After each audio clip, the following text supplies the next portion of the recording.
Assalamualaikum warahmatullahi wabarakatuh. Waalaikumsalam warahmatullahi wabarakatuh.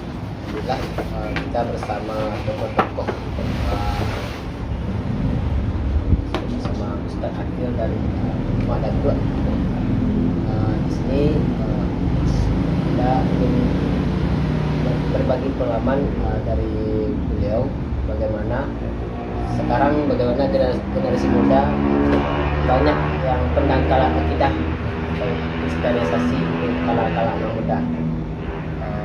Mungkin bagaimana pandangan menurut Buya Akil generasi anak muda sekarang ini?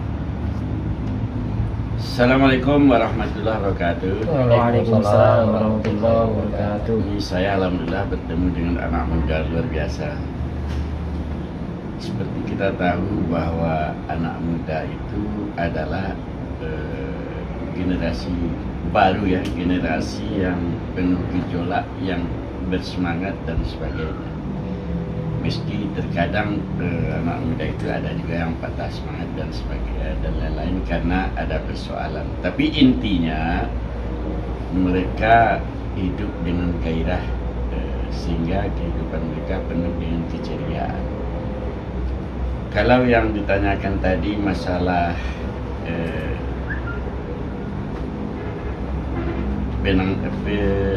pemangkalan akidah ya, Iya, penangkalan akidah. penangkalan akidah, kemudian pemurtadan dan sebagainya itu ini dialami sudah sejak lama. Kalau kita lihat dalam sejarah bahwa Musallamah Al-Kahzab itu kan murtad dulu, ya kan, atau yang lain-lain yang sehingga namanya kelompok-kelompok Islam yang riddah. Riddah itu bahasanya adalah murtad. Pendangkalan akidah, murtad dan sebagainya pertama sekali disebabkan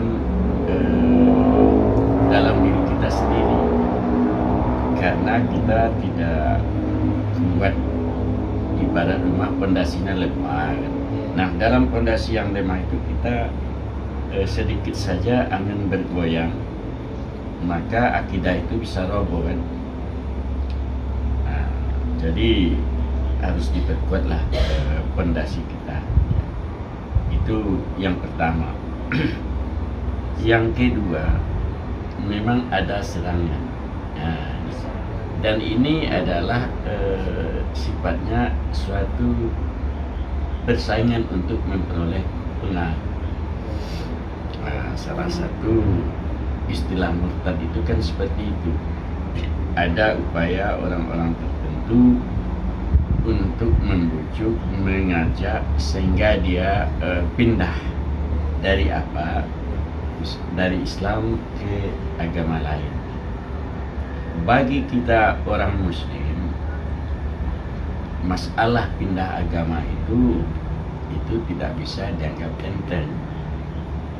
Karena apa? Dia akan berkaitan dengan akidah, dengan ibadah dan seterusnya.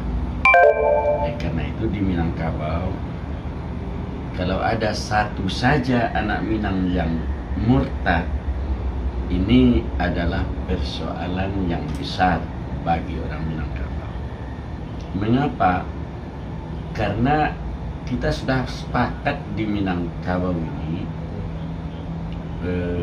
suatu filosofis kehidupan kita, adat basandi sarak, sarak basandi kitabullah, sarak mangato adat mamakai.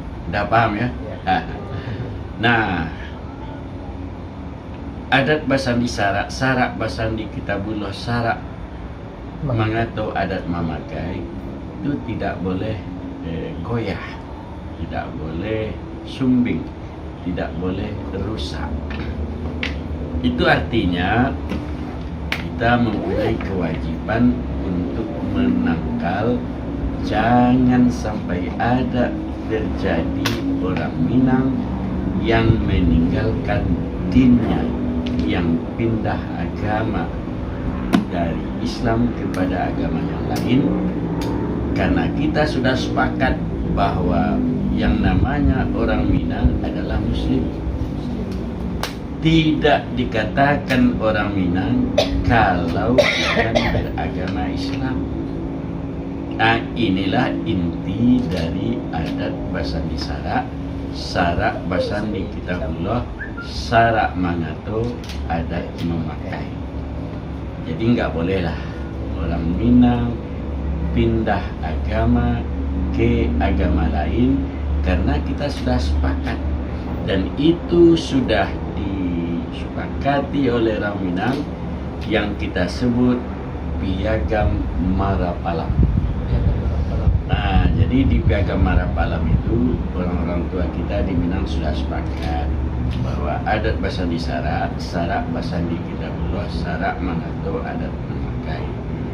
Nah, karena itu di Minangkabau, di negeri Minang, haram hukumnya untuk pindah ke agama lain. Nah, apakah itu bertentangan dengan HAM? Tentu enggak juga, karena kita adalah kesepakatan kita bersama. La ikraha fiddin, qad tabayyana minal rusyd minal ghayy. Tidak ada paksaan di dalam agama. Nah, tetapi kata Allah Subhanahu wa taala sudah benar, jelas mana yang benar dan mana yang tidak benar. Islam dikatakan oleh Allah, inna dina indallahil Islam. Wa may yabtaghi ghairal Islam dina falay yuqbala min wa huwa fil akhirati minal khasirin. Agama yang benar di sisi Allah adalah Islam.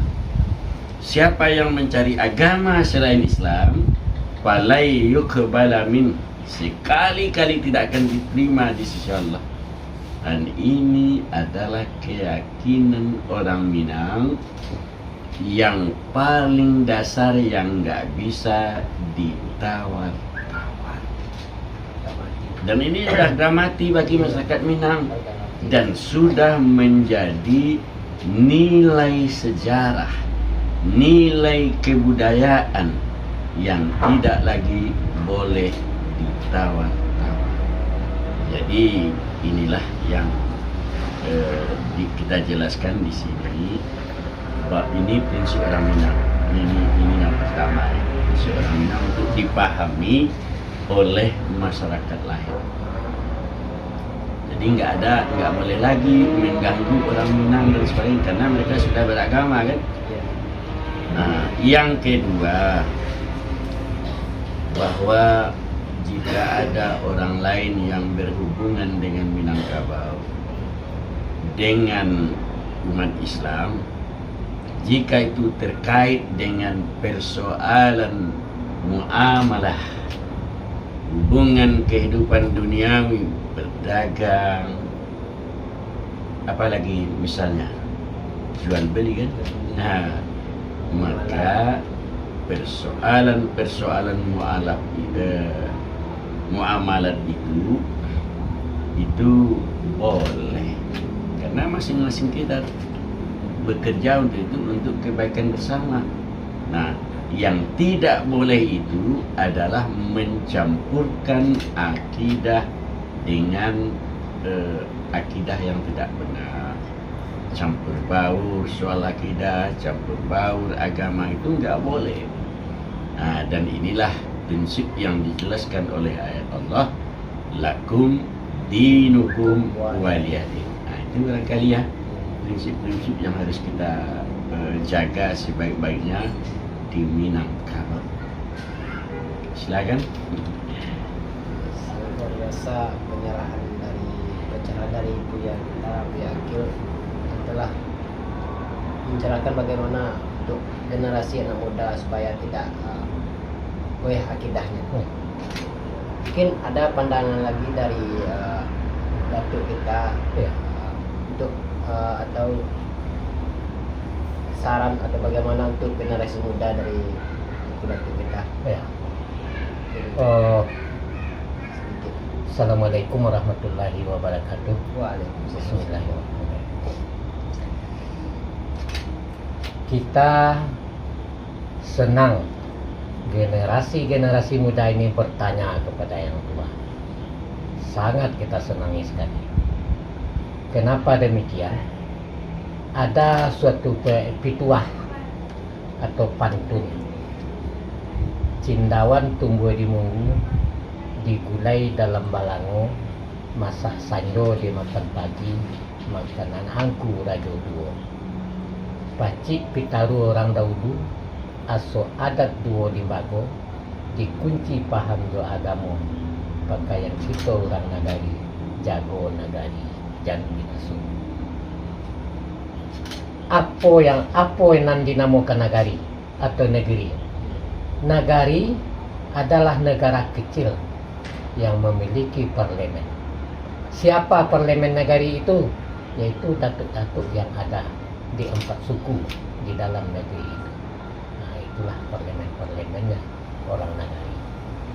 Parlemen orang nagari bekerja. Nah, bagaimana buruk baiknya dan maju mundurnya suatu nagari. Dari mana asal nagari? Nagari dahulunya dibuat oleh nenek moyang kita. Di dalam petuahnya, rimbo dirambah jomu pakai, tabiang ditingkek dengan janji, nagari juni jo aturan. Setelah nagari jadi, dek nenek moyang dahulu kalau dibuatlah aturan sampai rupo. Mahanya nampai rupo, nam pertama tiru jo tauladan. Nang kedua uku jo jangko. Nan ketiga cupak jo gantang. Nan keempat adat limbago. Apabila lah disabui adat limbago, berdirilah suatu pemerintahan. Namanya pemerintahan nenek mama. Nah, itu anak muda harus paham. Harus mengerti sebagai anak Minangkabau. Sudah tu nan wilayah Minangkabau di masa juang ku datuk boleh ditunjukkan. Lawik nan sadidi dan mulai lawik pasisir sampai ke lawik ayah bangi. Sialang balantak basi, si pisau hanyui durian di Takuk Rajo sampai ke daerah Jambi. Taratak batu hitam sirangkak menam badangkang kabalik daerah Kurinci Pondok Tinggi. Lah kamu araman kalau bakung bungkulu bat ingat itu lantak sepadan Raja Mudo. Nah, itulah wilayah Minangkabau. Nah, jadi seluruh wilayah Minangkabau itu dengan gugusan bukit dan gunung yang disebut Bukit Barisan itu adalah tanah wilayah yang akan diwarisi oleh anak muda-muda kini untuk nantinya persediaan ekonomi awak atau ekonomi kita. Nah, jadi kalau begitu apa namanya Tuanku Datuk? Itu namanya tanah wilayah. Tanah wilayah di Minangkabau ada empat macam. Yang pertama wilayah Rajo. Wilayah Rajo tu rimbo gadang sambung menyambung, padang ana rimbo piatu, bukit jo gunung, molek melengkung. Itulah pokoknya sungai nan berkelok-kelok, batang hari jo batang kuantan sampai ke sini. Domo babalik mudik, itulah wilayah Minangkabau, namanya wilayah Rajo. Dan kalau wilayah nagari supaya anak muda Minangkabau kau faham. Mama tu angku datuk nang wilayah nagari tu. Nam pertama tanah lapang sampai permainan nam muda-muda bahasa sepak raga jo main bola kaki atau bermain kudo. Nang kedua padang gumbalo untuk melapen teranak kita. Nah, itu namanya padang nagari itu. Nang ketiga bukit nam bakaratau. Rimbo nam balinjuang. Bukit nam bakaratau ko di waktu paniaman padila sudah. Anak muda-muda ko malah layang-layang sinan.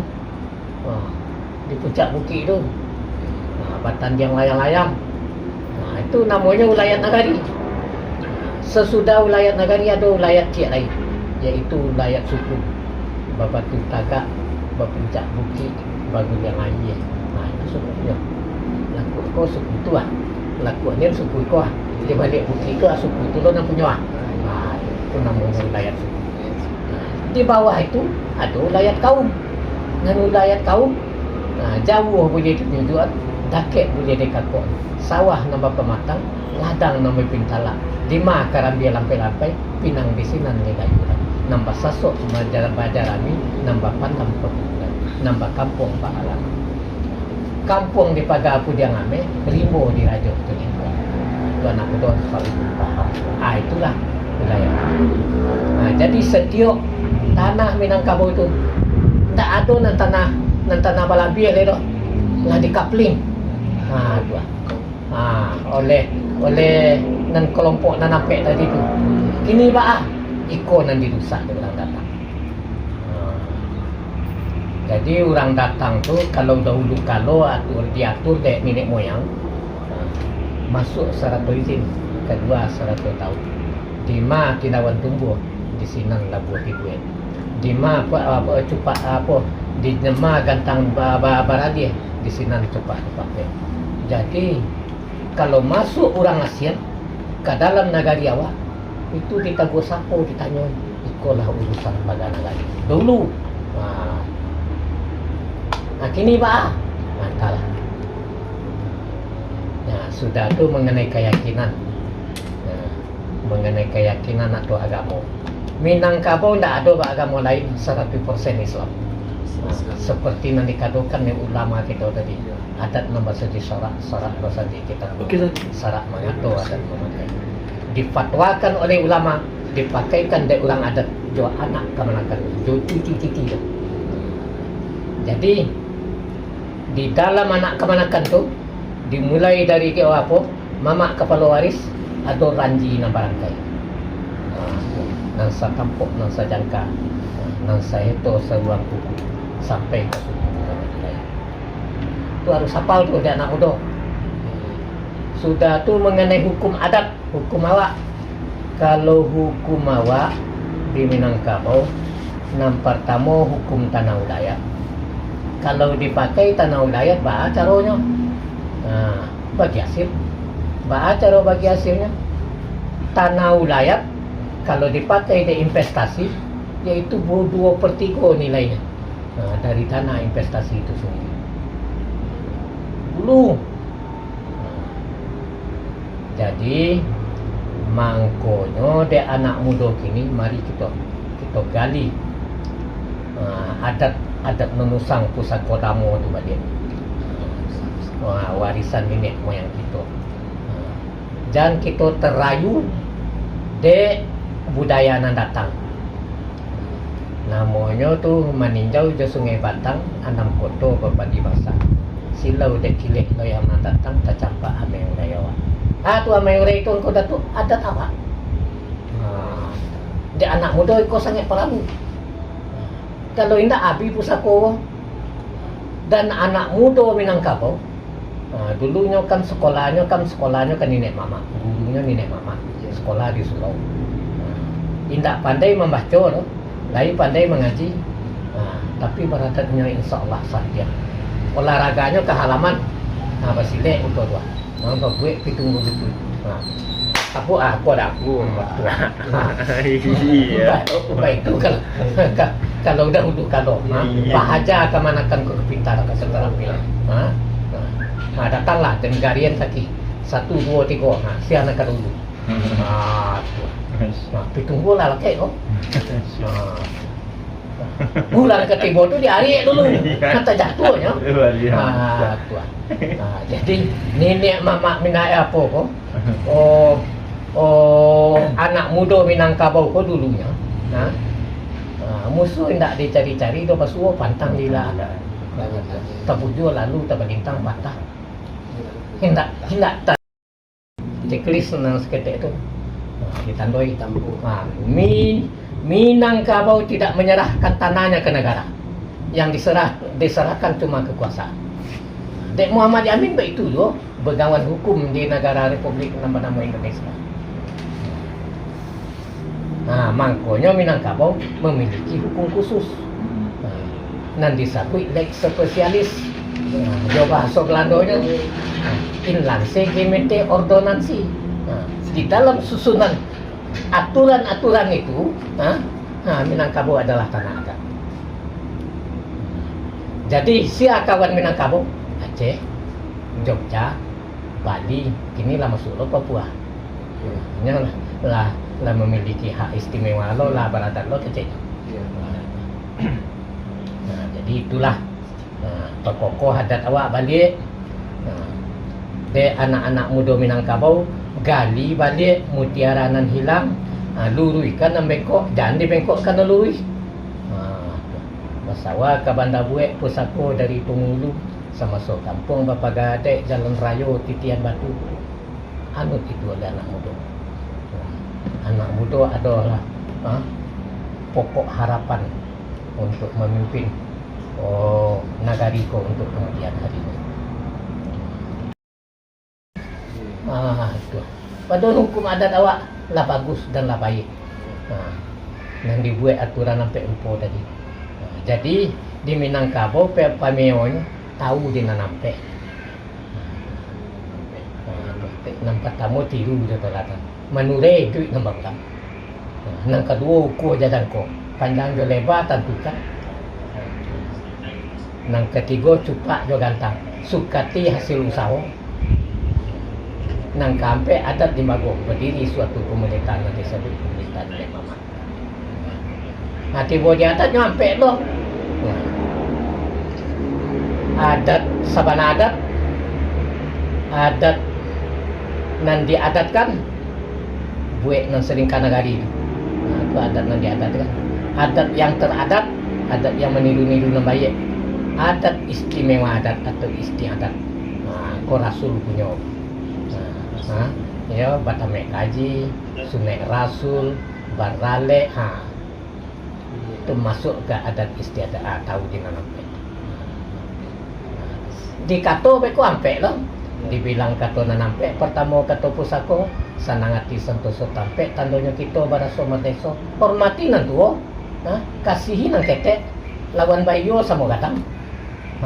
Baik itu aturan orang Minangkabau, baso jo basina. Nang kedua kato mo pakai, sa kato kita nabasamo, elok sa paham sa kikek santoso kita balama-lamo. Nang ketiga kato dahulu nang baik elok ditapati.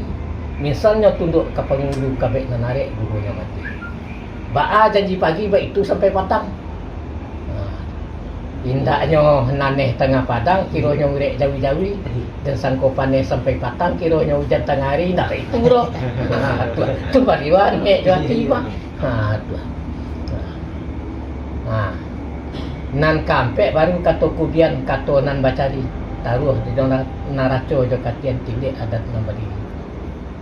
Kato rajo, kato baronggo, kato kurnia melempah. Dari dua ganok ketiga jangan sekali diputus. Kato pengulu menyalasai kato adat, kato hakikat. Talamun patut kita saya alu aja paham nak saya. Dupalang kato mandareh manti kato basikap. Antara masin dengan pade di situ wari makanya dapat. Hafal itu dah anak muda orang Minangkabau. Mangko, Minangkabau tahu dihukum leks spesialis tadi itu. Iya, khusus tadi. Lah. Latihan. Assalamualaikum warahmatullahi wabarakatuh.